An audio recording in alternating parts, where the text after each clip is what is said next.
Hello दोस्तों, आज हम फिज़िक्स का फर्स्ट वीडियो यूट्यूब पर डालने वाले हैं। आज हमारा है टॉपिक बल तथा गति के नियम। हम पहले बल समझते हैं। बल क्या है? फोर्स। बल वह बाह्य कारक है जो किसी स्थिति बल वह बाह्य कारक है जो कोई स्थित या गतिशील वस्तु को उसकी स्थिति में परिवर्तन करने का काम करता है। बल वह बाह्य कारक है जो कोई वस्तु गति में हो या विरामावस्था में हो उसको चेंज करने का प्रयास करता है या परिवर्तन करने का ट्राई करता है। उसको हम कहते हैं बल। बल का जैसे फार्मूला तो F अपन A होता है, लेकिन हमें पहले बल के बारे में। बल का मात्रक होता है न्यूटन। बल का मात्रक होता है न्यूटन। इसको SI पद्धति का मात्रक होता है या CGS पद्धति का में मात्रक डाइन होता है। डाइन 1 न्यूटन बराबर 10⁵ डाइन होता है। ये हमारा पूरा बल के बारे में आ गया। बल का परिभाषा एक बार और हम बोल देता हूँ। बल वह बाह्य कारक है जो किसी वस्तु विराम अवस्था में हो या गतिशील अवस्था में हो उसके स्थिति को परिवर्तन करने का प्रयत्न करता है। बल दो प्रकार के होते हैं, एक संतुलित बल, एक असंतुलित बल, या एक बैलेंस फोर्स या एक अनबैलेंस फोर्स। अब हम संतुलित बल को हम समझते हैं।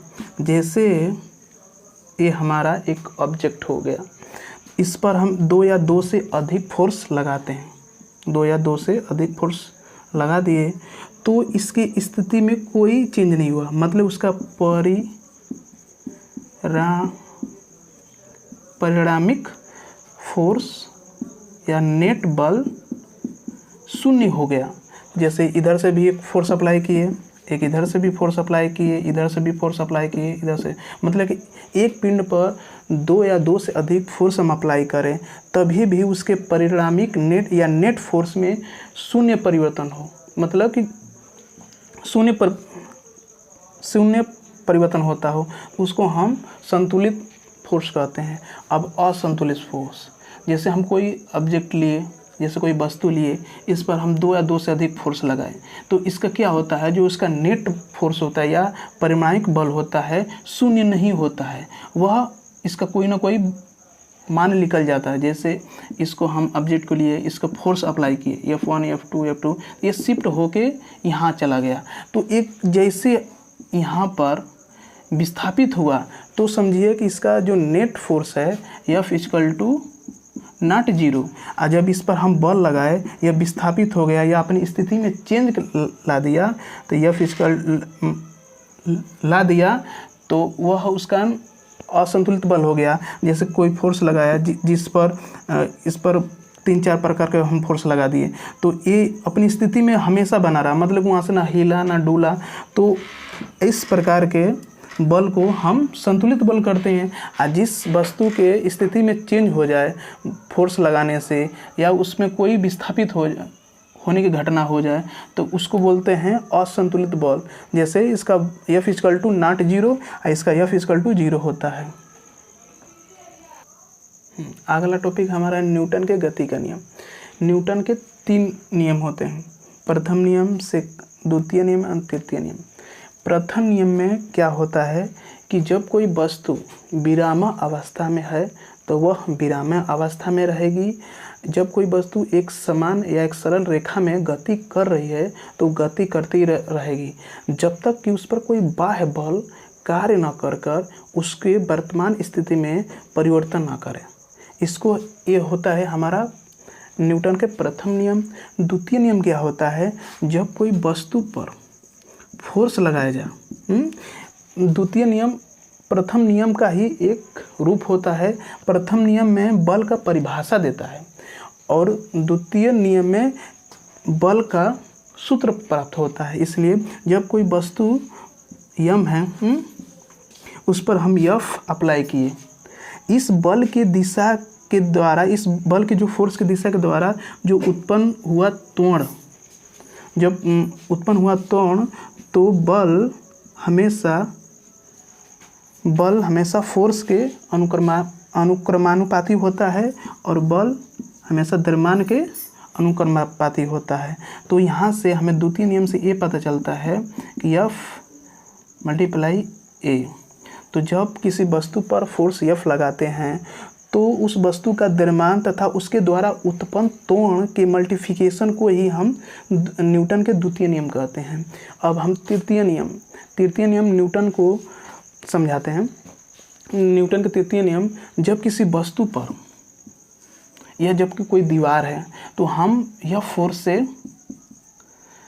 से इस पर धक्का देते हैं, दबाव देते हैं, तो दीवार भी उल्टा हमें फोर्स लगाती है। तो Fc या -F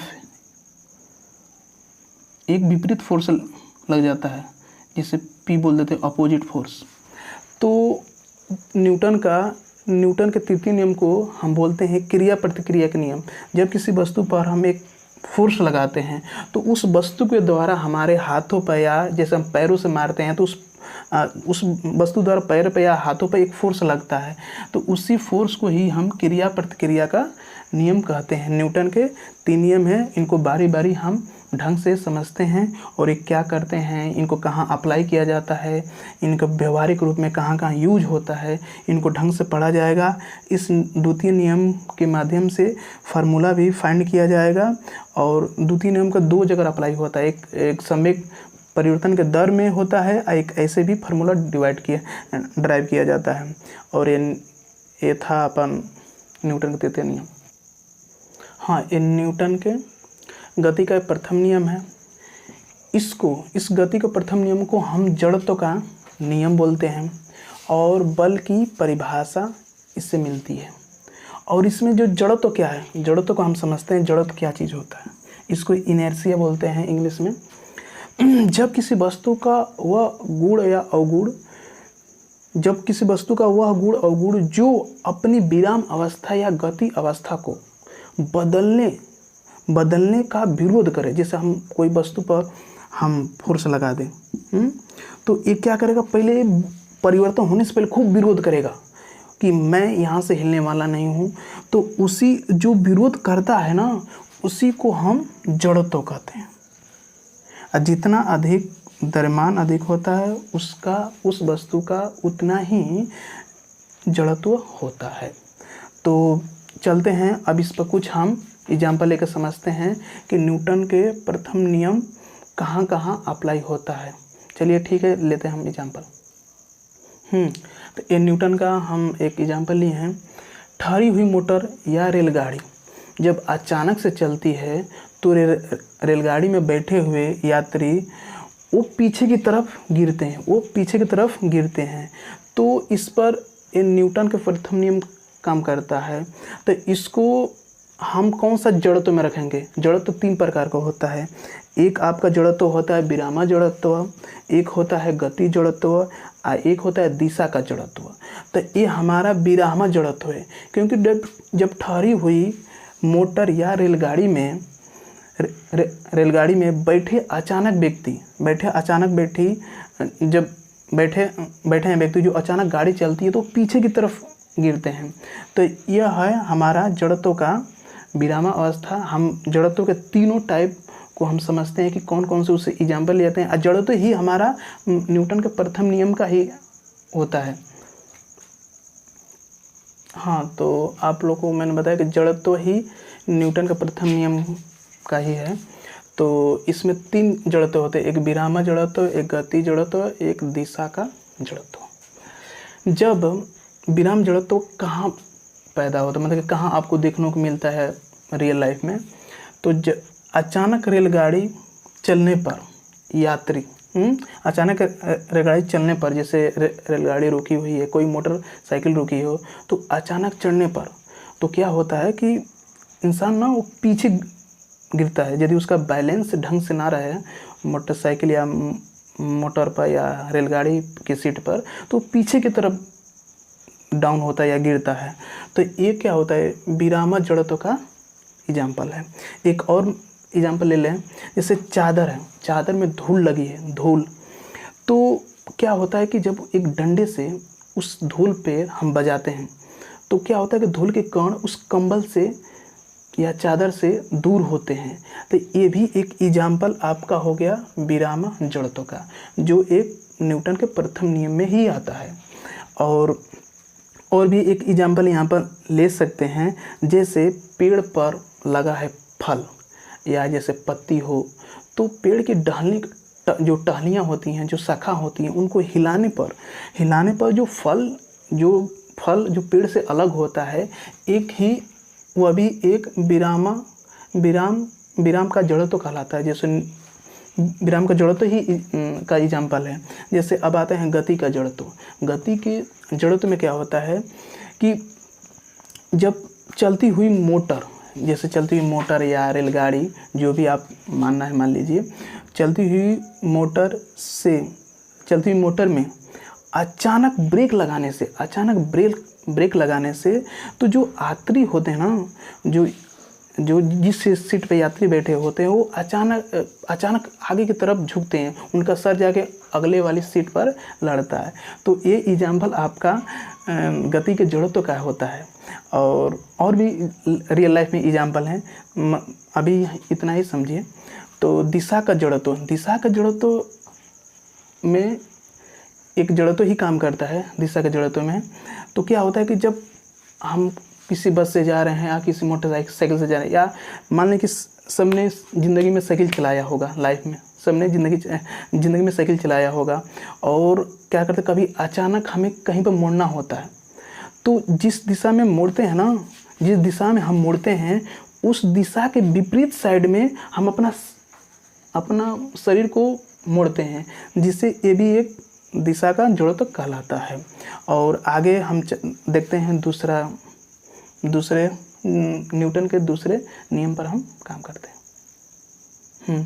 तो एक गति का सेकंड नियम है, इसको वास्तविक नियम कहते हैं।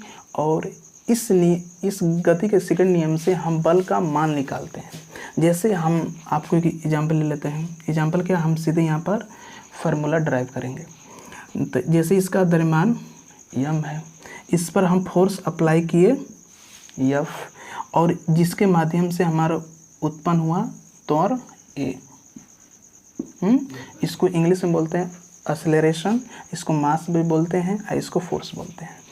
तो जो सेकंड नियम ये कहता है कि जो हम फोर्स लगाते हैं उसके द्रव्यमान के अनुक्रमणापाती होता है।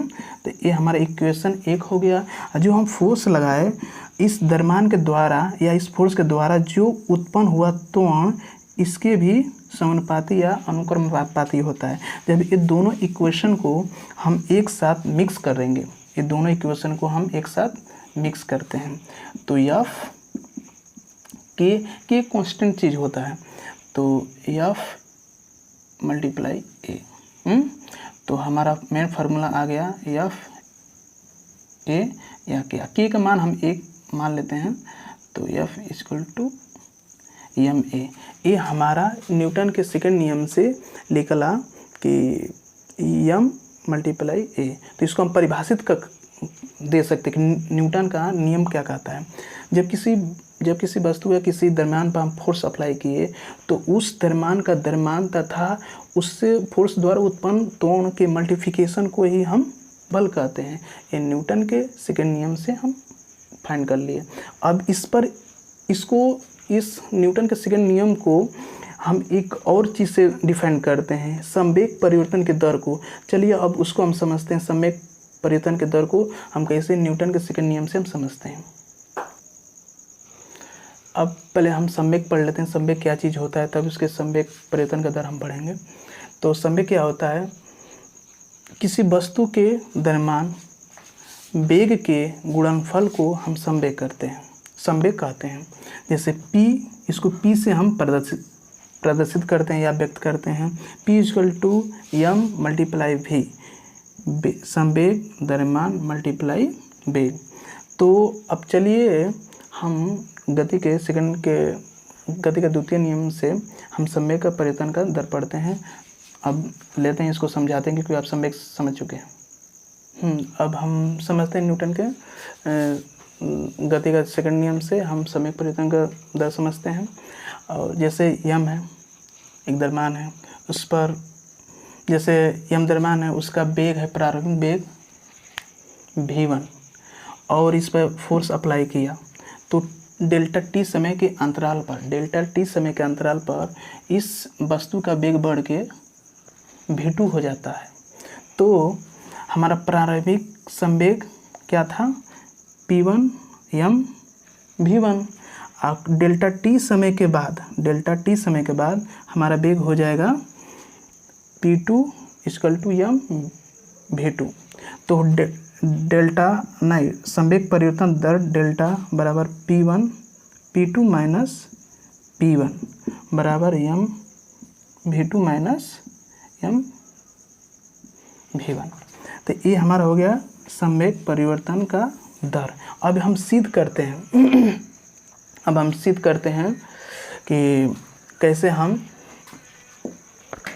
न्यूटन के फाइंड करते हैं। तो यहाँ से हम कॉमन लेते हैं m, और डेल्टा v2 माइनस v1 को हम लिख सकते हैं यहाँ पे डेल्टा p बराबर m डेल्टा v लिख सकते हैं, इस डेल्टा v लिख सकते हैं हम। तो अब इस चीज़ को हम यहाँ पर हल कर दूँ, वहाँ पर जगह नहीं है। डेल्टा p m, तो हम इस चीज़ को हम यहाँ पर ला ली, वहाँ पर जगह कम है।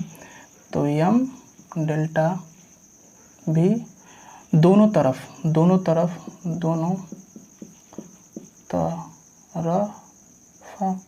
डेल्टा t से हम भाग कर देते हैं।